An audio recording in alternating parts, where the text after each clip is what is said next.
America's reliance on nuclear power for energy has been much in the news recently with the turmoil and the situation in Japan regarding their nuclear reactors after the earthquake and tsunami. Let's get an update now on Americans' views of nuclear power in this country.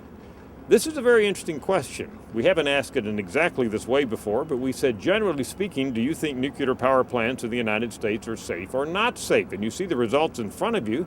Maybe a little surprising. 58% of Americans, a clear majority, say they think that nuclear power plants in this country are safe, 36% not safe. So that is, in a way, an endorsement for the nuclear power industry in this country because the majority of Americans say they are safe.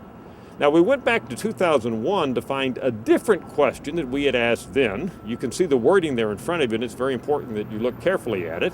But basically, it asked Americans to choose between the perception that nuclear power is necessary to help solve the country's energy problems, or that the dangers of nuclear power are too great, even if it would help solve the country's energy problems. And back in 2001, we found Americans roughly split in answer to that question.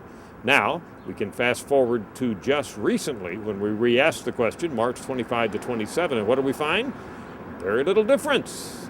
Americans are still split.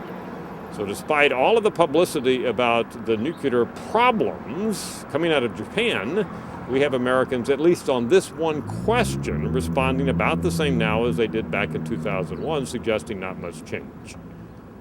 Bottom line is, Americans do not seem to be overwhelmingly negative about nuclear power at this point. And again, the majority say that nuclear power plants in this country, in the United States, are safe. I'm Dr. Frank Newport, Gallup's Editor-in-Chief.